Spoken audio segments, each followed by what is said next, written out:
मासूमियत भरे पुराने दौर में अलमारियों में अखबारात भी अंग्रेजी के बिछाए जाते थे कि इनमें मुकद्दस किताबों के हवाले नहीं होते।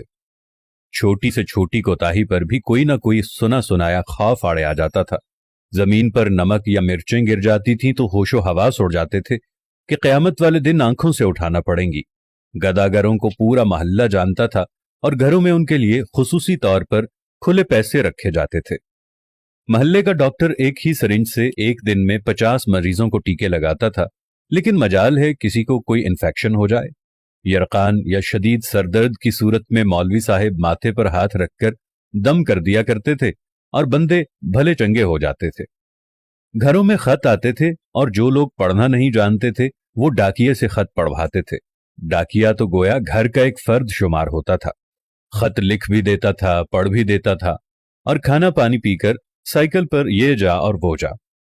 इम्तिहानात का नतीजा आना होता था तो नस्रुम मिनल्लाहि व फतहुन करीब पढ़कर घर से निकलते थे और खुशी खुशी पास होकर आ जाते थे। ये वो दौर था जब लोग किसी की बात समझकर ओके नहीं ठीक है कहा करते थे। मौत वाले घर में सब महल्लेदार सच्चे दिल से रोते थे और खुशी वाले घर में हकीकी कहकहे लगाते थे। हर हमसाया अपने घर से सालन की प्लेट साथ वालों को भेजता था और उधर से भी प्लेट खाली नहीं आती थी। मीठे की 3 ही अकसाम थी, हलवा, जर्दा चावल और खीर। आइसक्रीम दुकानों से नहीं, लकड़ी की बनी रेड़ी से मिलती थी जो म्यूजिक नहीं बजाती थी। गली गली में साइकिल के मैकेनिक मौजूद थे। जहां कोई ना कोई महल्लेदार कमीज का कोना मुंह में दबाए पंप से साइकिल में हवा भरता नजर आता था। न्याज बढ़ती थी तो सबसे पहला हक बच्चों का होता था। दूध के पैकेट और दुकानें तो बहुत बाद में वजूद में आईं।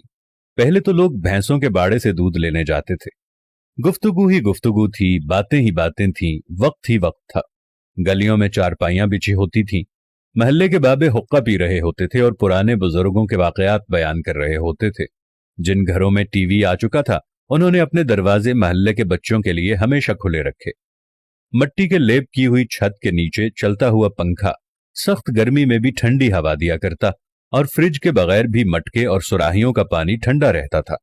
फिर अचानक सब कुछ बदल गया। हम कदीम से जदीद हो गए। अब बावर्ची खाना सीढ़ियों के नीचे नहीं होता, खाना बैठकर नहीं पकाया जाता, दस्तरखान शायद ही कोई इस्तेमाल करता हो। मंजन से टूथपेस्ट तक के सफर में हमने हर चीज बेहतर से बेहतर कर ली, लेकिन पता नहीं क्यों इस कदर सहूलतों के बावजूद हमें घर में एक ऐसा डब्बा जरूर रखना पड़ता है जिसमें डिप्रेशन, सरदर्द, ब्लड प्रेशर, नींद और विटामिन्स की गोलियां हर रोज मौजूद होती हैं। जरा खुद के घर के बारे में ये सारी बातें सोचकर देखें तो आपको सब कुछ यकीनन नजर आएगा जैसा मैंने आपको बताया है। आखिर ऐसा क्यों है? क्यों हम अपने बेसिक किस्म की जिंदगी से हटते चले जा रहे हैं? मैं आज भी आप लोगों से कह रहा हूं, आप साथ वालों के दुख दर्द बांटना शुरू कर दो। आप गरीबों के दुख में दर्द बांटना शुरू कर दो। आप साथ वालों के साथ प्यार मोहब्बत रखना शुरू कर दो। थोड़ी सी माजी की जिंदगी को दोबारा अपनाना शुरू कर दो। मट्टी के बर्तन में खाना खाना शुरू कर दो। दुनिया जहां की नेमतों से दूर हट जाओ। ओवन और फ्रिज को इस्तेमाल करना छोड़ दो। प्रेशर कुकर को इस्तेमाल करना छोड़ दो।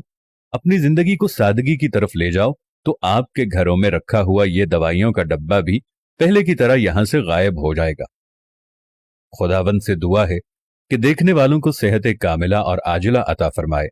आमीन सुम्मा आमीन या रब्बल आलमीन।